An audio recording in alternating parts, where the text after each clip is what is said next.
마태복음 2장 19절에서 23절 나사렛 사람 이라는 제목으로 증거하겠습니다. 그럼 몇 구절 안 되죠? 19절에서 23절까지 읽겠습니다. 헤롯이 죽은 후에 주의 사자가 애굽에서 요셉에게 현몽하여 이르되 일어나 아기와 그의 어머니를 데리고 이스라엘 땅으로 가라. 아기의 목숨을 찾던 자들이 죽었느니라 하시니 요셉이 일어나 아기와 그의 어머니를 데리고 이스라엘 땅으로 들어가니라. 그러나 아켈라오가 그의 아버지 헤롯을 이어 유대의 임금됨을 듣고 거기로 가기를 무서워하더니 꿈에 지시하심을 받아 갈릴리 지방으로 떠나가 나사렛이란 동네에 가서 사니 이는 선지자로 하신 말씀에 나사렛 사람이라 칭하리라 하심을 이루려 함이로라. 지난주 말씀에도 이제 어떤 사건은 벌어졌고 그 사건의 의미가 무엇인지를 이제 구약에 예언된 그 선지자들을 통해서 그 예언되어졌던 어떤 구절과 연결시킴으로 그 일의 의미가 이제 무엇인지, 그러니까 우리가 그냥 관행적으로 알고 있는 그런 관점이 아니라 하나님의 그 의도된 계획의 관점으로 그 일이 무슨 의미를 갖고 있는지를 이제 우리에게 말씀하십니다. 오늘도 마찬가지죠. 이제 어떤 사건이 있었죠. 그게 19절에서 23절까지죠. 근데 23절 후반부에 보니까 이 사건은 구약의 선지자로 하신 말씀에 이런 그 하나님의 의도가 이루어지게 하려 함이다. 요렇게 이제 설명을 해놓고 있습니다. 그러니까 어떤 사건을 이제 알고 있다고 해서 우리가 성경을 알고 있다. 이거는 큰 오산이죠. 그러니까 성경 지식이란 무엇이냐? 그 성경 안에 감추어진 그 하나님의 의도를 아는 것, 이것을 우리가 성경 지식, 살아있는 지식, 생명과 연관된 지식이다 이렇게 말합니다. 근데 이런 사람 만나기가 참 쉽지 않죠. 대부분 그냥 팩트를 가지고 성경을 알고 있다 이제 이렇게 얘기를 하니까 이제 심각한 문제가 등장하고 하나님이 전혀 의도하지 않은 기독교가 이제 등장을 하게 됩니다. 자, 이제 오늘 내용의 중심은 이제 하나님께서 예수를 이 땅에 이제 자기 아들을 예수라는 이름으로 이렇게 보내셨죠. 근데 그 예수를 어떤 별명을 이제 붙여줍니다. 그 별명이 뭐냐? 나사렛 사람. 그래서 이제 신약에 이제 사람들이 예수를 찾아올 때 나사렛 예수여 이제 이런 것이 이제 하나의 별칭이 된 건데 그 의미가 무엇일까? 왜 하나님이 예수를 나사렛 사람이라 칭하리라? 왜 예수를 이 땅에 보내시면서 그의 별칭이 나사렛 사람이라 칭함받게 하셨을까? 그 내용입니다. 자, 나사렛 사람 하면 일단은 그 스펙에서 결격사유입니다.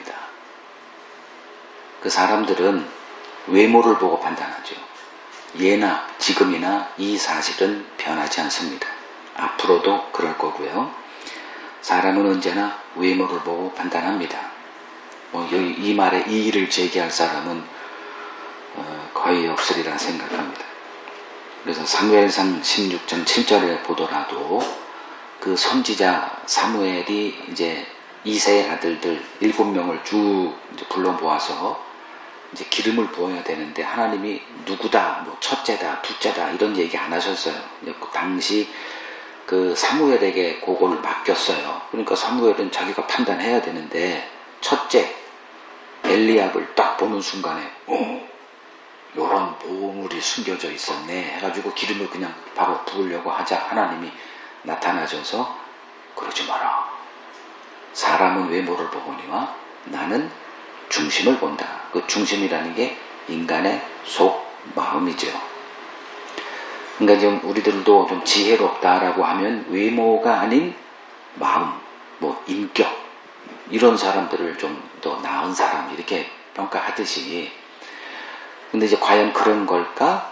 그것도 아니옵시다예요. 하나님이 인간의 중심을 본다, 내면을 본다, 뭐 그런 사람들 많잖아요. 인격 수양을 하고. 그래서 부모들은 이제 살다 보니 외모가 뻥이라는 걸 알아요. 그게 얼마나 허상이라는 거, 인간이 얼마나 가증하다, 그리고 속이다, 그 외식한다 그러죠. 포장한다. 인간은 죄를 범한 직후 가장 먼저 한 게 창세기 3장 7절인가? 옷을 입는 거죠. 자기 수치를, 부끄러운 것을 감추는 일이 이제 그러니까 인간이 아주 잘하는 것들이에요. 그거에는 달인들이 되어 삽니다. 자기를 이렇게 더 나은 자로 이렇게. 그래서 좀 더 나은 사람. 이거는 인간의 숙명이다 보시면 돼요. 근데 인간은 외모를 보고 판단하죠. 왜냐하면 그게 가치가 있기 때문에 그래요. 스펙 쌓기라든가, 뭐 그냥 자기를 내밀었다가는 어디 통용되질 않습니다. 이 세상이. 그래서 좀 더 나은 뭐 출신, 다 스펙이죠. 그리고 목사들도 이제 교회 부흥에 목매어 있기 때문에 뭐 내밀을 게 있어야 돼요. 외모를 보고 판단하기 때문에. 이건 다 인정을 하는 것들이에요. 그러다 보니 가장 외모로 이렇게 자기 교회를 드러낼 수 있는, 즉 결국은 자기를 드러내는 건데, 목사가 자기를 드러내는 것은 교회밖에 없거든요. 그러면 교회를 드러내기 위해서 내가 이런 남들보다 더 나은, 그래야 끌 수가 있으니까. 그 대표적인 게 성도 숫자죠.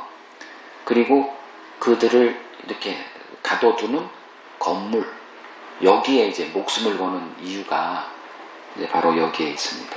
외모를 보기 때문에. 50명 모입니다. 5명 모입니다. 5,000명 모입니다. 5만 명 모입니다. 50만 명 모입니다. 이거는 뭐 그냥 서열이 쫙 이렇게 갈라지는 건 어쩔 수가 없죠. 이 세상은 외모를 보고 판단해요. 언제나 그렇습니다. 아무리 인격을 수양해도, 예를 들어 자녀가 누구를 데려온다 그러면 외모를 봅니다. 뭐 아버지는 뭐 하시는 분이야? 다 외모를 봐요. 경제적인 능력은 어떠냐. 이걸 다 외모라고 그래. 겉모습, 얼굴, 그게 아니라 눈에 보이는 것. 이거를 성경은 육이다 이렇게 얘기를 하죠. 그러니까 육적인 것을 보고 이게 사람을 판단합니다. 여러분들, 제가 계속 지금 어휘를 정리하고 있어요. 결국은 여러분들이 성경에서 보게 될 게 영과 육이에요. 그걸 이해시키도록 제가 지금 계속 이거 부가적인 설명을 할 수밖에 없어요. 그럼 영은 뭐고 육은 뭐냐? 육은 보이는 것을 말해요. 우리 인간의 눈에 보이는 것.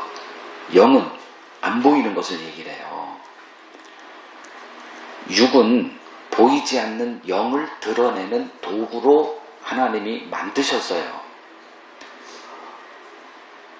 근데 그 육적으로, 그러니까 육신이 된 인간이라고 그러죠. 육입니다. 육.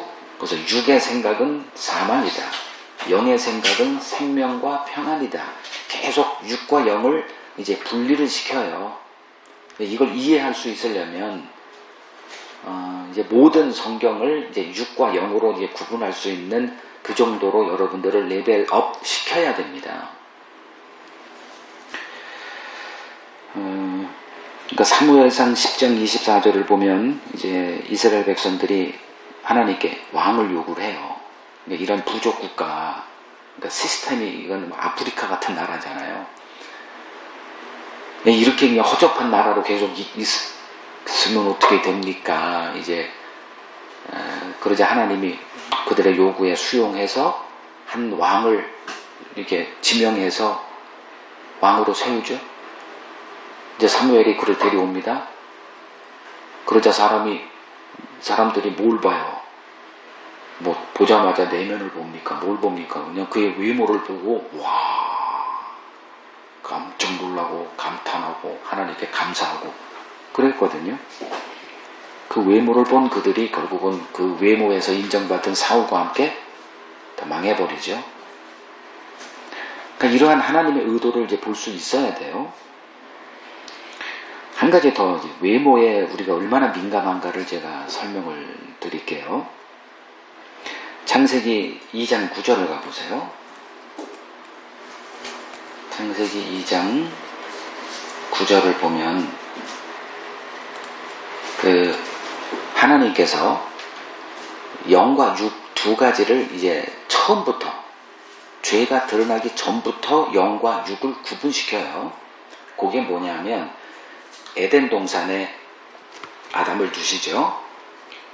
그리고 이제 거기서 여러 가지 일들을 이제 이렇게 시켜요. 일이 없으면 사람은 죽습니다. 일이 그의 존재예요. 그래서 이제 일하는 거 이제 사람이 싫어하다가 만약에 이제 직장을 잃어버리고 일거리가 없은 사람들만큼 비참한 사람은 없습니다. 다닐 때는 일하기 싫어. 일어나고도 직장 가기 싫어. 이러다가 한 3개월만 쉬어. 이렇게 그러면 사람이 돌아버립니다. 뭐라도 하고 싶어서 이렇게. 노인들도 제일 어려움을 겪는 게 일거리가 없는 거예요. 그래서 종이 죽기라도 하는 겁니다. 그래서 하나님은 이제 일거리를 주죠. 근데 9절에 보면 에덴이라고 하는 그 곳에 중앙에, 가장 중앙에 딱 두 나무를 이렇게 세워둡니다. 하나가 생명나무, 또 하나가 선과 악을 알게 하는 나무. 그 생명나무는 영으로 보세요. 그리고 선악을 알게 하는 나무는 육으로 보시면 돼요. 그러면 생명나무는 어떤 거냐? 한 번 먹으면 영생하는 나무예요. 그게 이제 창세기 3장 끝에 나와요. 그거를 못 먹게, 왜? 그걸 먹고 영생할까 두렵다 해서 생명나무를 화형검으로 천사가 이렇게 지키게 하죠. 그리고 인간은 에덴 동산 밖으로 쫓겨나고 드디어 이제 인간은 생명나무 접근이 불가능한 자가 돼요. 그러니까 이런 것들을 여러분들이 쉽게 이해할 수 있도록 이제 성경을 영과 육으로 이렇게 이해할 수 있어야 됩니다. 뭐 선악과 알고 뱀이 어떻게 했고 그거 먹어가지고 그냥 저주받고 이거 모르는 사람 아무도 없어요. 그거 가지고 잘한 체 하지 마세요. 그 의미가 뭔지를 이제 아는 쪽으로 여러분들이 가야 성경을 보면서 주의 음성을 듣고 무엇이 생명이고 무엇이 사망인지에 관한 것들을 이제 보게 됩니다. 자, 생명나무와 선악을 알게 하는 나무 두 개를 중앙에 박아놨어요. 그러면은 이제 그걸 언급을 해. 그러면 그 두 나무만 있었어요? 아니죠. 수많은 열매, 우리들이 이제 이렇게 제철 과일이라고 하죠. 지금은 여러분들은 제일 맛있는, 땡기는 과일이 뭡니까?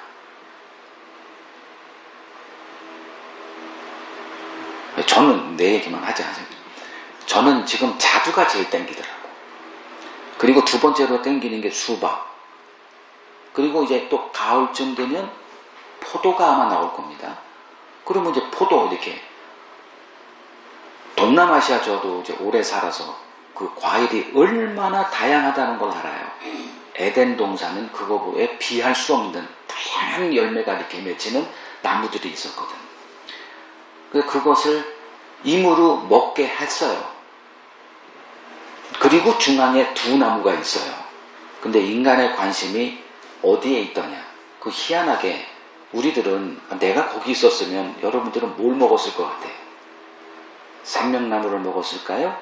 선과 악을 알게 하는 나무를, 그 실과를 먹었을까요? 잘 생각해 보세요. 이런 생각을 한번 해본 적도 없을 것 같은데 이 과정을 쭉 지켜보면 아담과 하와 이제 쭉 뒤로 가면 이제 아담이 홀로 있는 걸 하나님이 좋게 여기지 않아서 그의 갈빗돌을 취하여 살을 취해서 이렇게 여자 하와를 아내를 데리고 오죠. 그러니까 둘이 된 거예요.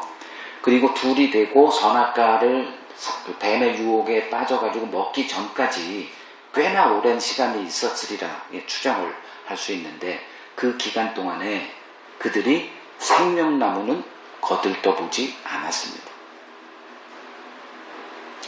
그들의 관심은 선악을 알게 하는 나무에 있었어요. 그래서 그걸 먹고, 그건 하나님이 그걸 먹으면 죽는다 경고했음에도 이기지 못하는 거예요. 그게 이제 뱀의 유혹에 걸려든 인간의 자화상입니다. 이걸 못 이겨, 그 욕망을. 자, 생명나무는 철저히 외면했다. 왜 그랬을까요? 생명나무는 뭐의 비유죠? 그리스도의 비유죠. 근데 그 생명나무, 그러니까 그리스도를 구약에는 없었냐? 있었어요. 그게 생명나무거든. 나중에 계시록에 보면 생명나무가 이제 천국이 뭐냐? 생명나무가 있는 거예요. 그게 바로 그리스도거든. 그러면 그리스도를 이 세상이 어떻게 오자마자 이런 먹을 걸 주셨구나 받아 먹었어요? 어떻게 했어요? 죽여버렸거든. 하나님의 백성들은 그를 알아보지도 못하고 버린 돌로 버려버렸어요. 그게 십자가예요. 그러면 오늘 제가 지금 하는 거 잘 이렇게 왔다 갔다 할 텐데도 방향을 잡으세요. 하나님이 자기 아들을 예수란 이름을 붙여서 뭔 별칭을 붙였다? 나사렛 사람이라 칭하리라 함을 이루려 하십니다. 그럼 예수를 나사렛 사람이라는 라벨을 딱 붙여놨다고요. 그거를 찾아보자는 거예요. 근데 왜 인간은 예수를 거부하더냐? 그러면 아니 이걸 들으면서 저는 예수를 거부한 적 없어요. 천만에. 다른 예수를 지금 당신은 섬기고 있으니까 예수를 당신은 거부했다는 것을 이해를 못하는 거예요. 이 세상은 예수를 영접하지 않아요. 이 세상이 알고 있는 예수는 다른 예수예요. 이제 이거를 이해 못하는 사람은 제 설교 꺼버리면 됩니다. 듣지 마세요. 이해 못하는데 어떻게 들어요? 제가 듣지 말라고 해도 그냥 꺼버릴 거예요. 이렇게 음복 마을에 들어가면 1600개의 글이 있고 성경이 가지런히 이거 처음에 들어와서 사람들이 와, 내 이제 빛이 열리겠네. 성경을 이해할 수 있는 이 블로그를 내가 찾았네. 이래요. 근데 막상 들어가면은 이해가 안 되는 경우가 매 설교마다 있을 겁니다. 그러면 이제 할 수 없죠. 닫아버립니다. 근데 그게 제가 의도한 게 아니라 하나님이 의도한 거예요. 여러분들은, 그러니까 보통 사람들은 하나님이 아들을 보내셨으면 믿게끔 하시겠지. 근데 그건 하나님의 뜻이 아니에요. 하나님은 이 세상으로 하여금 예수를 못 알아보게 하신다니까요. 예수를 영접하게 하려면 나사렛 사람이라 칭함받게 하면 안 돼요. 뭐라고 해야 되냐? 예루살렘에 이렇게 바리새인 중에 바리새인 이렇게 해야 돼요. 누가 봐도 와. 근데 누가 봐도 딱 듣는 순간 제껴놓고 다른 그리스도를 찾을 수밖에 없는 그러한 예수로 보내더라. 그게 오늘 핵심 내용입니다. 나사렛 사람이라 칭함받게 하시고자 어디로 보내요? 갈릴리로? 여기 보세요. 22절. 자, 내용을 보면 19절에 이제 본문으로 갑니다. 헤롯이 죽은 후에 헤롯은 누구야? 예수를 죽이고자 했던. 근데 실패했잖아요. 천사가 나타나서 요셉에게 헤롯의 음모를 알려줘서 애굽으로 피해 있어라. 때가 되면 내가 다시 지시해 줄게. 그래서 지금 애굽으로 도망가 있는 상황이죠. 근데 헤롯이 죽었으니 이제 돌아오면 돼요. 애굽에 가서 사는 게 그게 보통 일이에요. 그래서 이제 그 애굽에서 요셉에게 그 주의 사자가 나타나서 그놈이 죽었으니 이스라엘 땅으로 가라. 20절에 그랬죠. 그리고 이제 요셉이 어디로 가요? 이스라엘 땅으로 돌아가죠. 지금 모든 것이 다 하나님의 지시대로 하는 거예요. 그리고 22절 아켈라오가 그의 아버지 헤롯을 이어 유대의 임금됨을 듣고 거기로 가기를 무서워했다. 이 얘기는 이 요셉이 어디로 가길 원했다? 예루살렘으로 가길 원했어요. 왜 그랬을까요? 아마 이런 생각은 거의 안 해보시고 그냥 애굽으로 갔다는 정도는 아실 거예요. 지금 애굽에서 몇 년 살았는지는 모르지만 1년 살았다고 칩시다. 이제 아기 데리고 돌아가야 되는데 어디로 가겠습니까? 여러분 같으면. 요셉은 지금 뭘 알고 있어요? 예수가 뭔 걸 알아? 유대인의 왕. 그러면 왕을 키우려면 어디로 데려가야 될까요? 어느 부모가 갈릴리로 갈까요? 이 사람들은 지금 갈릴리 출신이잖아요. 고향은 베들레헴이에요. 이 요셉은 자기 아내 마리아는 나사렛 출신이거든. 거기가 어떤 곳인지 알아요. 멸시의 대명사예요. 근데 자기 아들이 하나님의 아들이요, 그리스도요, 유대인의 왕이요, 이거를 지금 이 사람들은 천사를 통해서 알고 있단 말이에요. 그러면 당연히 자기 자식을 위해서 뭘 못해? 그 영재교육 시키고 싶잖아요. 내 몸이 장녀가 돼서 돈을 벌더라도 자식 하나는 잘 키우고 싶어하는 마음이야 어디 갑니까? 그 예루살렘 가려고 했더니 거기 임금이 누구요 또? 이 헤롯의 아들 중에 이런 걸레 같은 놈, 양아치 같은 놈, 이놈이 왕이 돼가지고 어이구 무서워. 자, 요 심리 과정 제가 얘기했어요. 그때 이제 천사가 나타나서 어디로 가? 22절에 꿈에 지시함을 받아 갈릴리로 가라. 그러면 갈릴리로 간 게 누구 뜻? 하나님의 뜻이에요. 그 이유는 뭐냐? 23절 끝에 이는 선지자로 하신 말씀에 이미 작정돼 있다는 거죠. 하나님께서 아들 예수를 이 땅에 보낼 때 어디서 자라게 했다?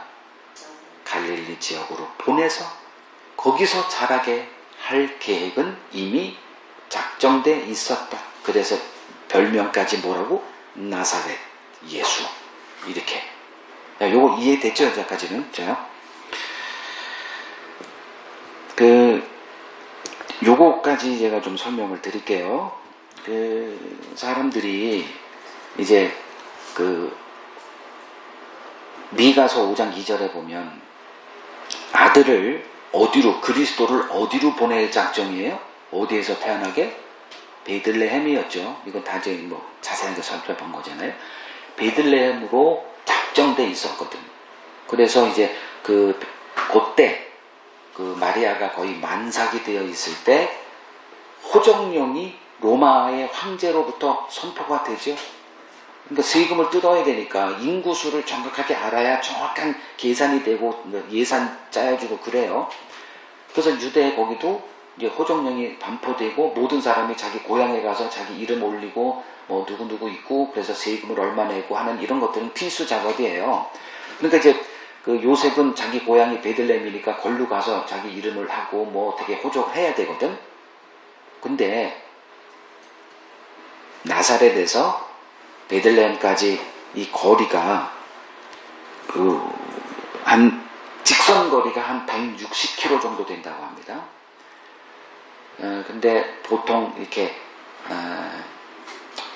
그 중간에 있는 사마리아 지역을 보통 이렇게 우회해서 돌아가는 관행을 따르면 한 거의 2배 이상이 된다고 해요. 이렇게 돌아야 돼. 이게 직선 거리는 한 걸어서 남자들이 걸어서 한 4, 5일 정도 걸린다고 합니다. 그러면 지금 이 요셉이 자기 아내를 만삭이 돼 있는 아내, 그래서 도착해서 바로 애 낳잖아요. 그러면 지금 만삭이 돼 있거든. 근데 굳이 그 만삭이 된 마리아가 거기를 호적할 이유가 있어 없어? 호적은 누구를 대상이에요? 요셉을 대상으로 한 거거든. 자기 고향에. 마리아가 거기 가서 뭐해? 그냥 따라가는 거예요. 근데 만삭이 아니었으면 그냥 둘이 연애라도 하고 그렇게 그렇게 생각하면 되는데 만삭인 여자예요. 근데 왜 데려갔을까? 여기에 대한 궁금증들이 사람들이 이제 여러 가지 추론들을 해요. 왜 데려갔을 것 같아요?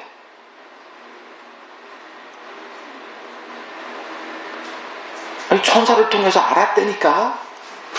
예수는 그리스도는 어디서 태어나야 돼? 베들레헴에서 태어나야 된다는 그것 때문에 만삭인 그 여자를 데리고 그 힘겨운 그 베들레헴까지 갔다니까요.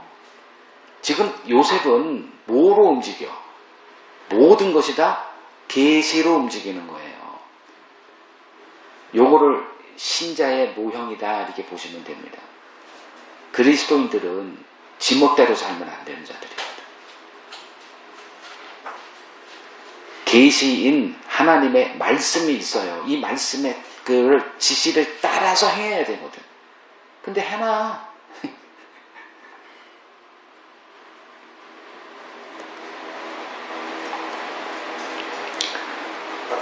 그리고 예수가 태어난 후 천사가 요셉에게 나타나서 헤롯이 죽이려고 하니 애굽 도망가라. 도망가 있다가 그 때가 되니까 또 천사가 나타나서 이제 돌아가라. 그래서 돌아와. 근데 돌아오는 도중에 이제 그 예루살렘으로 가고 싶어 했던 그것을 하나님이 다 무시하시고 갈릴리로 돌아가 거기서 살아라. 그래서 꿈의 지시함을 받아 갈릴리로 가서 나사렛이란 동네. 갈릴리에 가서 어디서 살아? 나사렛 가서 살아야죠. 자기 고향이니까 살았던 곳이니까. 자, 이제 그 내용은 좀 봤고 왜 그랬을까? 왜 하나님은 자기 아들을 이 땅에서 갈릴리라고 하는 그 갈릴리는 좀 설명을 좀 이따 할 건데 유대인들에게는 그냥 자기 동족 중에 뭐 천민 이게 아니에요. 갈릴리는 이 유대인들에게는 뭐냐 하면 이방인이에요. 이방인. 같은 이스라엘이지만 그쪽 갈릴리는 그냥 이방 이렇게.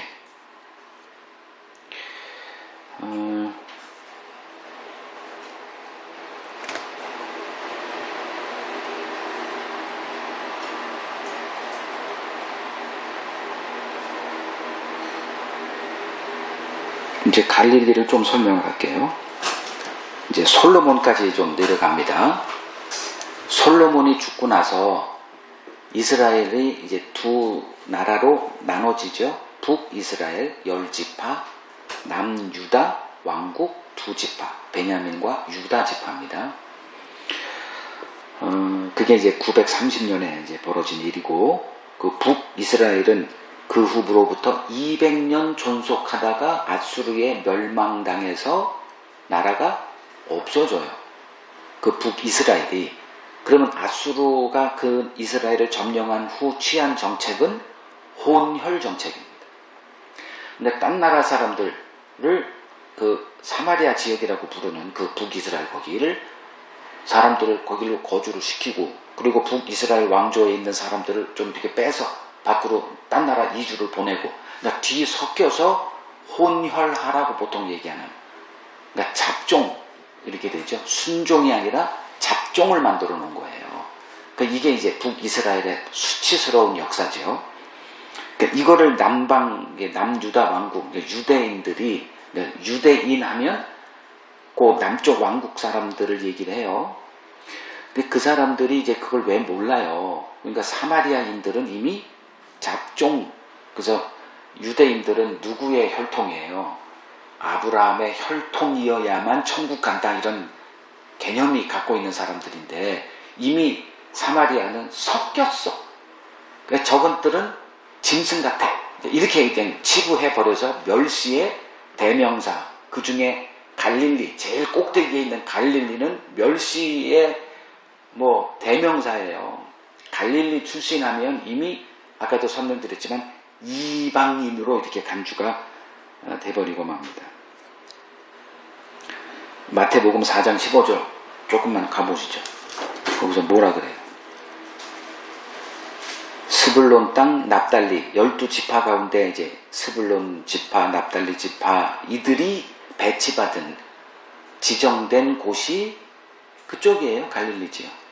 그 스불론 땅과 납달리 땅과 요단강 저편 해변길과 노예 갈릴리, 이방의 갈릴리는 유대인들에게는 이방민족, 이방민족은 그들은 뭐로 간주했냐면 할례받지 못한 자들. 그러니까 할례받지 못한 자, 그러니까 다윗도 골리앗과 싸울 때 할례 받지 못한 놈이 이렇게 얘기를 해요. 근데 할례가 그들의 이제 굉장한 하나님의 선민됨의 이제 징표로 이렇게 자리 잡았고, 태어나면 할례를 받는데, 이 갈릴리는 이방 갈릴리, 이방의 갈릴리, 이렇게 이제 칭함받는 곳에 하나님이 아들 예수를 거기서 자라게 하세요. 그리고 명칭은 나사렛 사람 예수, 이렇게 칭함받게 작정하셨고 지금 그 일을 이루어 가시는 거죠.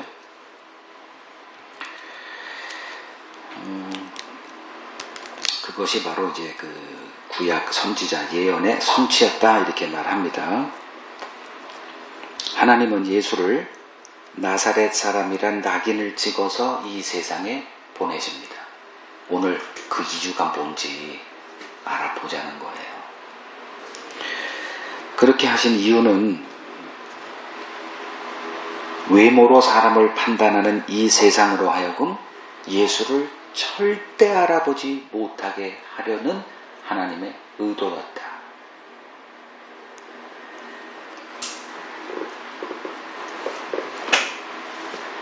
이 세상은 자기 지혜, 경륜, 능력으로 절대 예수를 그리스도로 알아보지 못합니다.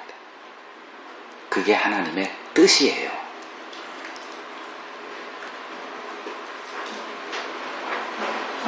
그리스도의 비밀을 아는 일은 은혜에 속해야만 됩니다. 이야, 소연이 똑똑하네. 응? 저거를 지금 했다니까? 저 자물쇠 저거를, 이야, 난 이제 불러서 저거 좀 해주라고 그랬더니 지가 이렇게 타다다다닥 하네. 이야.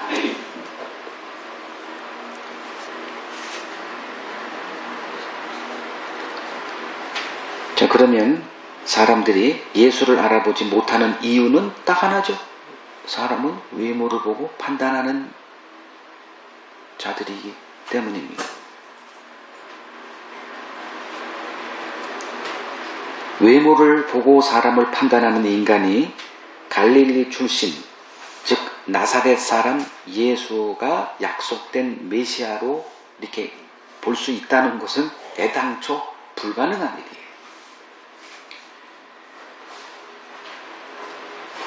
요한복음 1장 46절 빨리 가세요. 요한복음 1장 46절.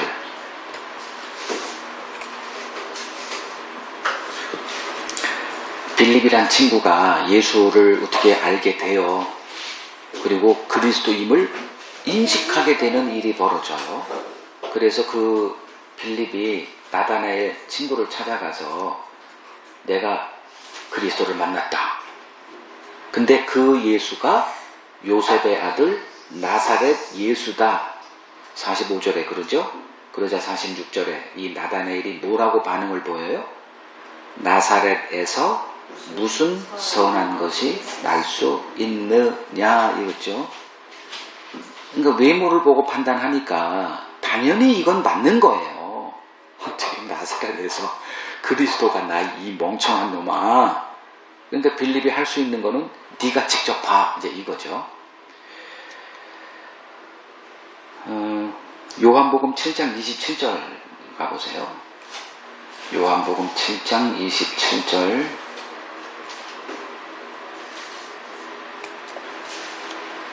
이게 초막절 때 이제 사람들이 모여서 워낙 이제 이미 예수에 관한 것이 이제 화제가 되고 있죠. 근데 모이면 예수 얘기하는 거예요. 근데 27절. 그러나 우리는 이 사람이 예수가 어디서 왔는지 안다 이거예요. 그리스도께서 오실 때는 어디서 오시는지 아는 자가 없으리라 하는지라. 그러니까 이제 예수가 어디 출신이다. 저기들이 알아요. 그리고선 그러니까 예수가 그리스도일 리가 없다는 논리잖아요.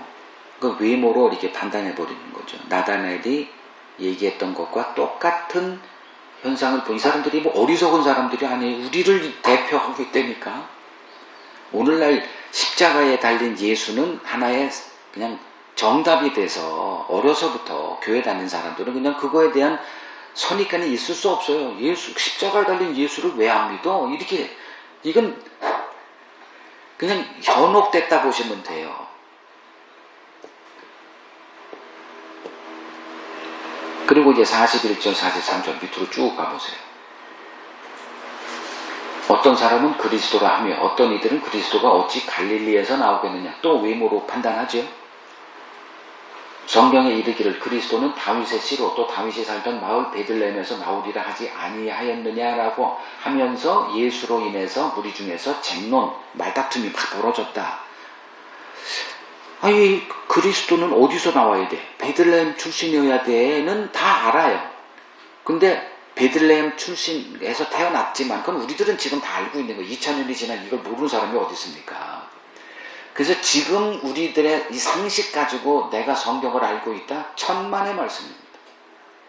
이걸 가지고 가야 돼요. 이게 쓰여질 당시에 그것을 이해하면 오늘날 우리들이 십자가에 달린 예수는 믿어도 뭘 믿느냐 하면 나를 위해서 뭔가를 해주는 예수를 믿는 것. 그 예수는 가짜 예수라는 거죠.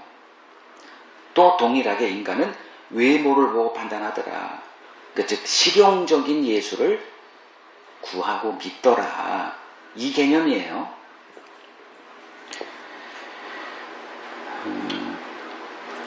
그러니까 성경 지식으로 이제 무장되어 있던 바리새인들, 그들은 자신을 세상의 빛으로 이렇게 생각을 하고 있었습니다. 그들은 자기들을 고쳐줄, 인도할 의사가 필요 없는 자들이었어요. 문제가 뭐냐?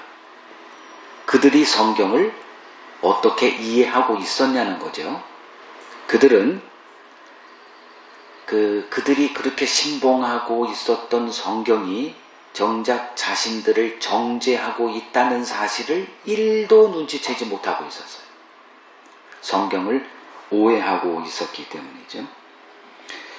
하나님께서 성경을 주심은 성경으로 정죄를 받고 하나님의 긍휼을 입는 자 되게 하기 위해서였습니다. 이 지난주에도 제가 설명을 드렸던 거죠. 이것을 제가 지금 매 설교 때마다 반복하려고 좀 하고 있어요. 그만큼 이해되기가 어려운 개념이기 때문에 그렇습니다.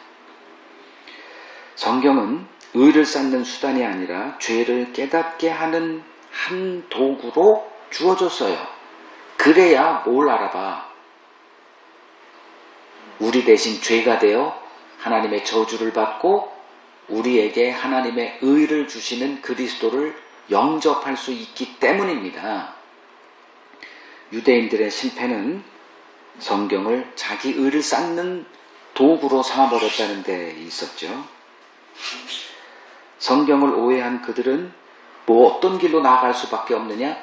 외식의 길로 나아갈 수밖에 없었습니다. 외식은 뭐죠?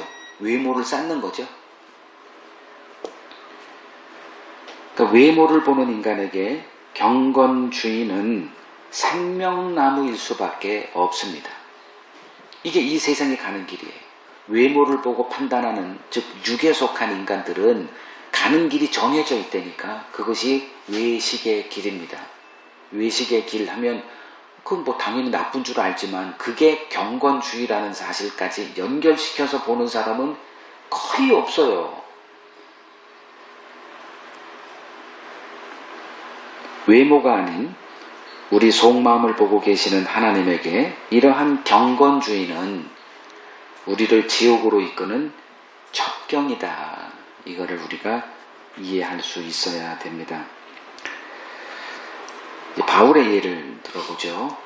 바울 역시 외모에 함몰되어 있던 사람이에요. 그게 뭐냐? 자기 의에 술 취해서 자기 우월감에 빠져 있었던 자였습니다. 그게 경건주의라니까요. 바리새인 하면 경건주의. 그것이 오늘날 이제 성화로 나타나죠. 그리스도인들은 선을 행할 수 있다라고 하는 이 개념. 그래서 그것이 성립이 된다면 우리가 하나님의 말씀을 지켜 행해야 하는 바리새인의 길이 우리에게 생명의 길이 되어버리죠. 이제 이러한 자기의에 스스로 도취돼서 교만의 정상에 있었던 바울이 예수를 영접할 가능성은 제로죠. 그래서 나사렛 사람 예수를 바울은 용납할 수가 없었습니다. 그래서 교회를 이제 진멸하려고 이제 가장 앞섰던 자가 된 거죠. 근데 하나님께서 그러한 바울을 찾아가서 그의 눈에 있는 자기의의 이 비늘을 벗겨주죠. 그때 그가 비로소 자기의로 구원받을 수 없음을 알게 돼요. 하나님의 말씀을 지켜 행하는 그 길, 이건 일반 오늘날 교회 가면 듣는 얘기예요. 예수 믿고 예수 믿으면 천국 간다는 얘기는 공식으로 다 하지만 그 이후 남은 인생은 뭐예요? 이제 하나님의 말씀대로 삽시다. 성경 중심주의, 하나님 말씀 중심주의, 이거로 가요. 이 길이 또 그리스도에게서 끊어지는 길이라고 이렇게 가르치는 사람이 없잖아요. 이제 바울이 그랬던 사람이죠. 이제 하나님이 나타나서 그의 눈에 비늘을 벗겨주자 드디어 그리스도의 비밀을 보게 돼요. 즉 나사렛 사람 예수가 그리스도임을 알게 된 거죠. 다시 말하면 오늘 본문으로 돌아가서 왜 하나님이 아들 예수를 갈릴리 지역에서 자라게 하고 특히 나사렛 사람이라 칭함받게 하셨는가에 관한 하나님의 비밀을 깨닫는 자가 되어버립니다. 눈이 열리자 지금까지 자기가 걸어왔던 그 엘리트 의식 있죠. 최고의 신학적인 어떤 그런 지식을 가진 사람. 출신이 달라요. 그래서 자기는 항상 바리새인 중에 바리새인. 그게 엘리트 의식이거든. 그러니까 목사들 이렇게 보면 대부분 이제 뭘 가지고 있냐면 이런 엘리트 의식에 이렇게 매여 있어요. 그래서 어디를 선호하냐면 미국은 조금 천박해요. 미국 다녀와서 박사학위 받은 분들은 내가 미안하지만 또 굉장히 돈 많이 들고 하지만 독일을 선호합니다. 신학하면. 그래서 독일에서 이제 독일어로 현지 신학을 배운 사람. 그래서 그러한 사람들이 좀 더 이렇게 한 단계 더 엘리트적인 그런 걸 가져요. 근데 힘들거든, 거기는. 학위를 따기가. 그래서 그냥 대충 이제 미국에 가서. 그거는 얻기 위해서 또 이렇게 사이비 학교에 등록하고 잠깐 가서 이렇게 학위를 따고 박사학위 따고 이런 것들 다 이제 그 엘리트의 이렇게 그 반열에 들어가기 위해서 하는 문부림들이죠. 그러한 바울이 눈에 비밀이 벗겨지자 나사렛 예수의 비밀을 아는 자가 됩니다. 드디어 외모에서 벗어난 자가 되는 거예요.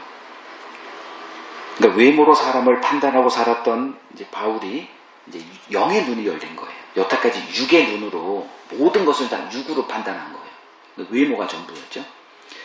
근데 예수의 이제 비밀이 이제 열리게 되자 이제 어떻게 됐냐 하면 그의 서신을 보면 하나님의 본체시나 하나님의 신분을 스스로 내려놓고 오히려 자기를 비워 종의 형체를 가져 사람과 같이 되신 그리스도를 전하는 자가 됩니다. 유대인의 왕으로 오셨으나 가장 낮은 갈릴리 나사렛 사람으로 죄인들의 친구가 되어주신 예수의 눈이 열리고 그 예수를 전하는 자가 되어 자, 이러한 그리스도의 비밀을 알게 된 바울은 어떤 사람으로 변화됐느냐? 고린도후서 5장 16절을 가보세요. 고린도후서 5장 16절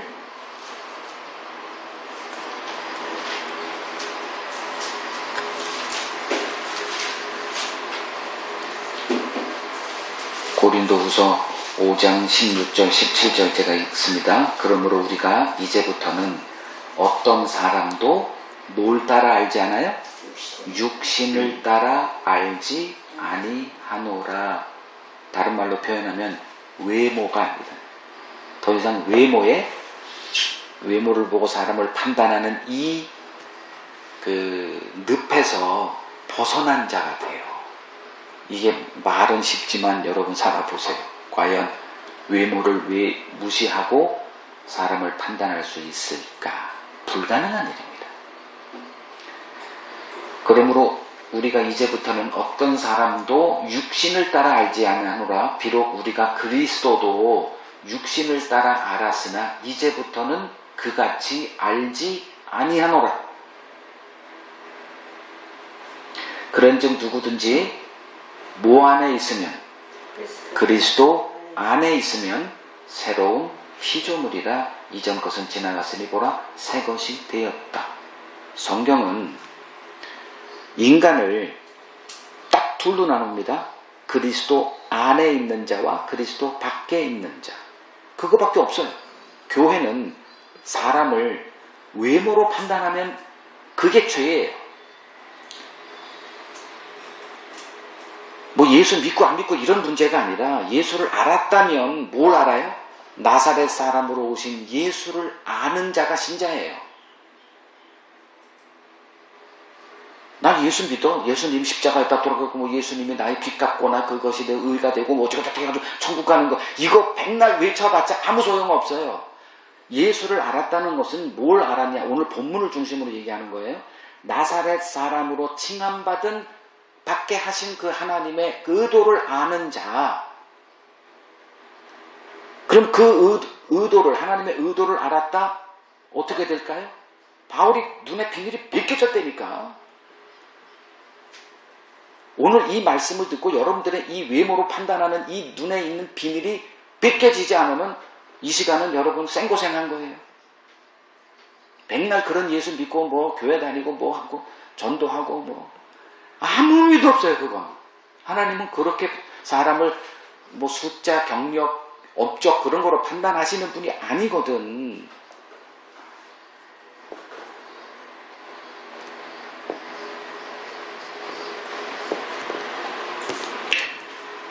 예수를 나사렛 사람이라 칭함받게 하신 하나님의 의도를 여러분들이 바로 이해를 해야만 합니다. 그래야 사람을 외모로 차별하는 일을 그칠 수 있게 됩니다. 물론 불가능하겠지만 야고보서 2장을 가보죠.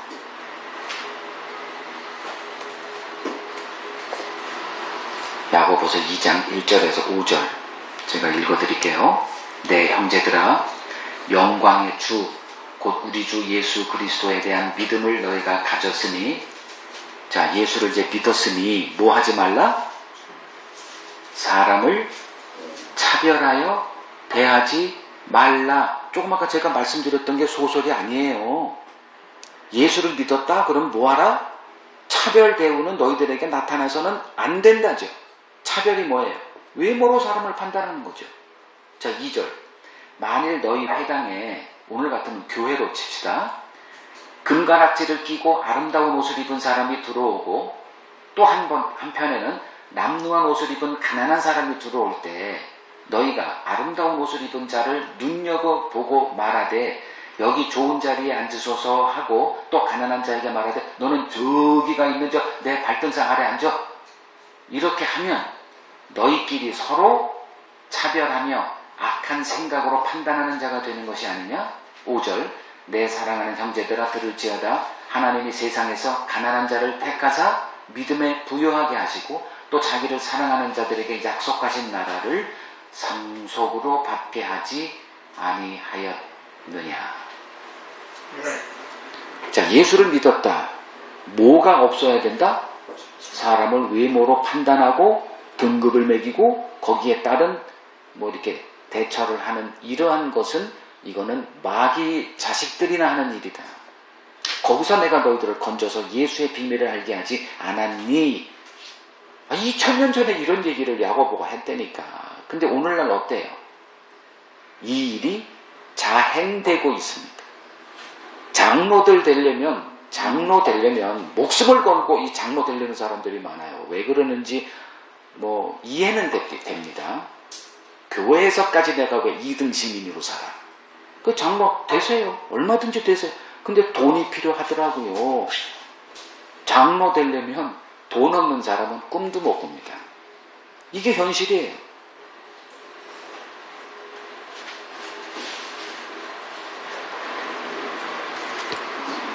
교회 다니려면 돈이 필요한 세대가 됐죠.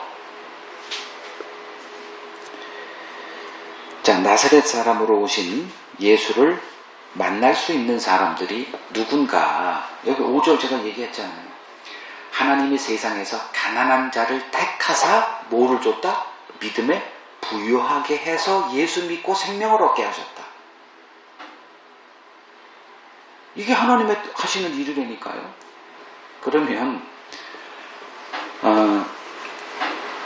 나사렛 사람으로 오신 예수를 만날 수 있는 사람들은 이 땅에서 어떤 사람으로 존재해야 될까라고 하는 묵직한 질문을 제가 여러분들에게 오늘 던집니다. 뭐 받을 수 있으면 받고 못 받으면 그냥 쓰레기로 버리시면 됩니다. 자, 나사렛 사람으로 이 예수를 보냈어요. 그러면 누가 그 나사렛 사람으로 오신 예수를 그리스도로 영접할까?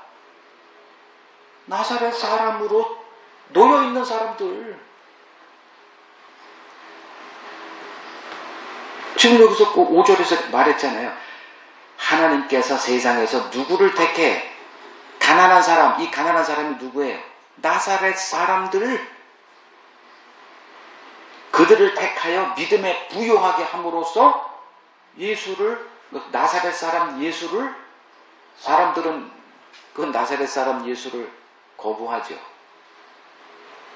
오늘날 우리들에게 나를 부요하게 해주고 내 문제를 해결해주는, 불행해서 나를 건져주는 그런 예수를 믿지, 나를 더 가난하게 만드는 예수 누가 거들떠나 봅니까?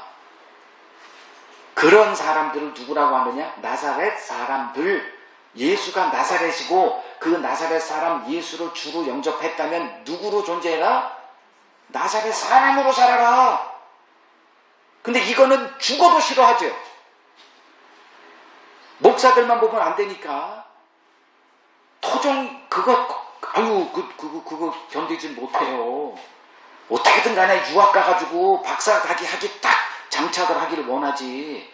저 여기 어디 근처에 가면은 목회학 박사라고 써놨더라고. 얼마나 이 학위에 굶주렸으면. 불쌍해 보이더라고, 그 교회 다니는 사람들 보면. 어떻게 할 게 없어가지고 목회학 박사. 목회학 박사는 개나 소나 다 따는 거예요. 돈 한 1,000만 원 하는 거 하나 따. 그 명칭 하나. 외모에 이 굶주린 놈들아.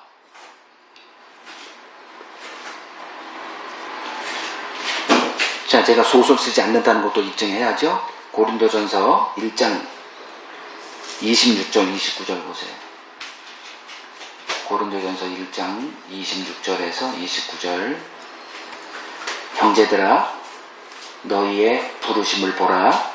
육체를 따라 지혜로운 자가 많지 않고 능한 자가 많지 않고 문벌 좋은 자가 많지 않다. 다 뭘 말하는 거예요? 외모를 말하죠. 그러나 27절, 하나님께서 세상의 못들을 택해 미련한 것들. 그러니까 누가 예수를 믿는다? 미련한 자임을 자기가 깨닫는 자. 즉 내가 그렇게 똑똑한 자가 아니었다는 것을 아는 자. 근데 거꾸로 가죠. 지혜로워야 지혜로운 자가 예수를 믿었지. 당신은 참 지혜로운 자군요. 천만에요. 미련했기 때문에 나사렛 사람 예수를 믿는다니까. 다 왜곡돼 있어요. 오늘날 기독교는 하나님께서 세상에 천한 것들과 멸시받는 것들과 없는 것들을 택하여 그렇게 하신 이유가 뭐예요? 있는 것들, 지혜롭다 스스로 판단하고 나 박사학위 받았다. 그때 당시 예수님 이때 당시는 바리새인들을, 그들은 뭐예요? 세상의 빛이라고 자기들을 생각했다니까. 나 없이는 너희들 천국 못 가. 이렇게 오늘날 목사들의 생각, 그 목사들 이렇게 TV에 나와서 하는 사람들의 그 거만한 얼굴을 보세요. 마치 나를 만나지 않았으면 구원받지 못할 사람들처럼 아주 그렇게 설교들 하고 있거든.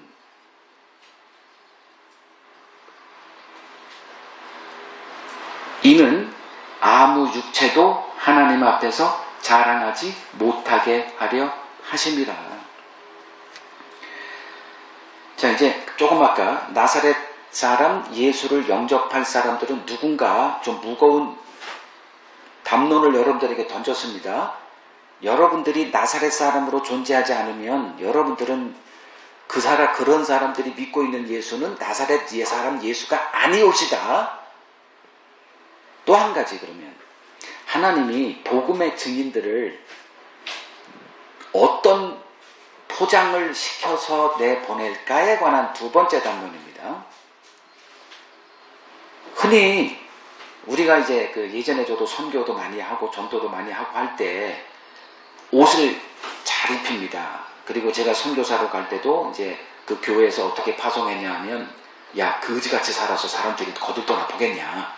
그래서 저 집도 좀 좋은 좀 하고 차도 좋은 차 사고 뭐 이렇게, 그래도 중산층은 돼야 그래도 거들떠 보지 않겠어. 전에도 늘 얘기하지만 기독교가 소말리아에서 왔다 그러면 우리나라에서 기독교는 한 1년 내에 소멸해 버렸을 겁니다. 세계 최강대국 미국에서 수입된 기독교이기 때문에 사람들이 환장하고 그 기독교를 환영하고 지금 미국이 가는 길을 그대로 따라가고 있어요. 그런 개념이에요.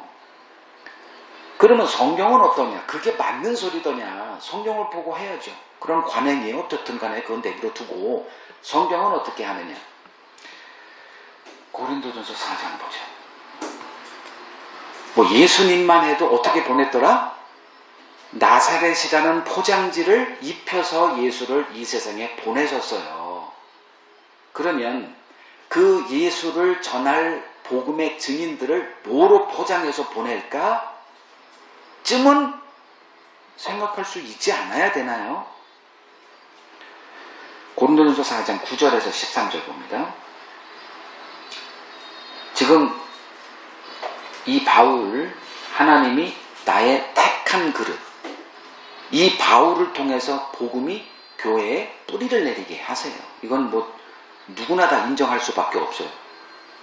그 사복음서, 사도행전 끝나고 써진 서신의 거의 대부분이 사도 바울이 쓴 거예요. 그를 통해서 복음이 오늘날 우리에까지 오게 했거든. 그러면 이 사도 바울을 어떤 포장지로 세상에 내밀었냐? 그게 9절에서 13절. 내가 생각하건대 하나님이 사도인 우리를 뭐 하기로 작정한? 죽이기로 작정된 자 같이 끄트머리에 두셨다.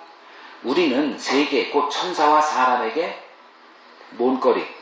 구경거리가 되었다. 우리는 그리스도 때문에 어리석었다.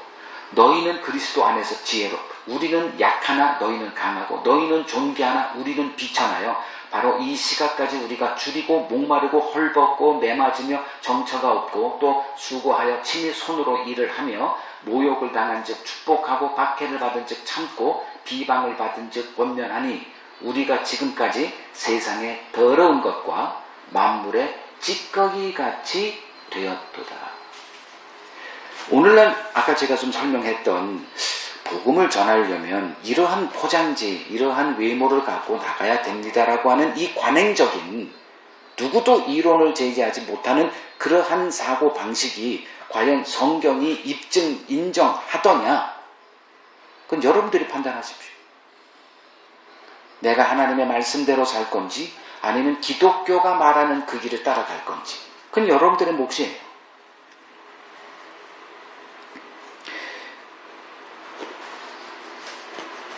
누가 이런 세상에 볼 때, 세상 외모로 판단할 때, 그 기준으로 볼 때 만물의 찢기 같은 이 바울을 쳐다보고 그의 말을 들을까? 하나도 없어요. 그래서 구원은 누구의 몫이다? 하나님이 하시는 거예요.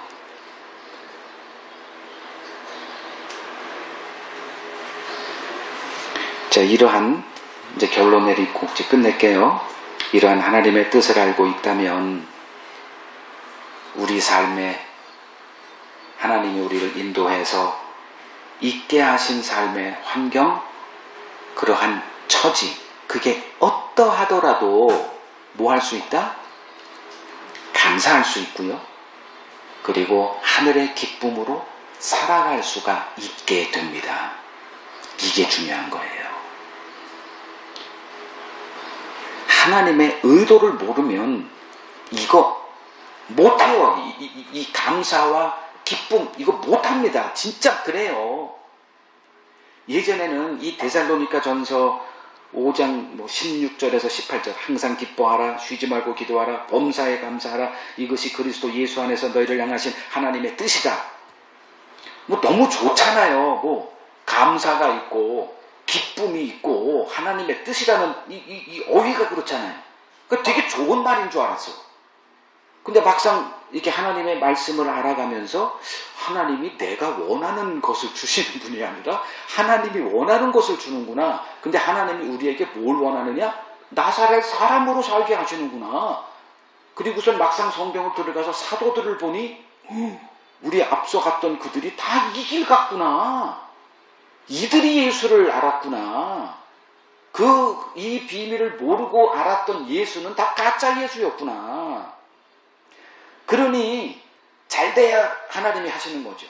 내 인생이 잘 풀리고 통장에 그냥 잔고가 넘치고 노후 걱정하지 않는 이러한 삶으로 인도하는 그 예수가 진짜 예수 아니겠어라고 하는 이 개념 속에서 맨날 뭐지? 맨날 그 생각이에요. 내 현실은 지금 그런데 뭘 기뻐하고 감사하고 이거 웃기고 자빠졌네. 이렇게 됐다니까. 근데 하나님이 자기 아들을 나사렛 사람이다 칭함받게 하신 그 하나님의 의도가 뭔가? 하나님은 온 사람들을 구원할 생각이 없으시구나. 하나님은 이 세상을 창조할 때 우리가 원하는 그 행복한 삶을 주시고자 이 세상 창조하고 이 세상을 경영하는 그 자체가 틀렸구나, 전제가. 욥만 봐도 그게 알아지더라고. 우리는 예수 믿는 이유는 정해져 있죠. 이 세상이. 그러면 어떤 예수를 믿을 건가도 정해져 있어요. 나사렛 사람으로 오신 예수 안 믿는다니까 그 어휘에 속지 마세요. 나사렛 예수 모르는 사람이 세상에 어디 있어요. 하나님은 자기 아들을 나사렛 사람으로 보내세요. 누가 그 나사렛 사람 예수를 영접하더냐? 나사렛 사람으로 있는 자들이 예수를 영접하더라. 그리고 하나님이 그 복음을 전할 때 복음 전하는 자들을 뭐로 붙여서 라벨을 포장을 시켜서 세상에 이 복음을 판매하는 판매자로 보내더냐? 나사렛 사람으로 보내더라. 만물의 찍기로 보내더라. 그래서 내가 전도하는 게 아니구나. 하나님이 하시는구나. 하나님이 자기 택한 자녀들, 창세전에 이미 정해진 그들을 하나님이 이 나사렛 복음을 듣고 그것을 영접하게 하는 건 하나님의 몫이지 우리가 하는 게 아니구나. 거기서 저는 좀 자유를 누리고 있습니다.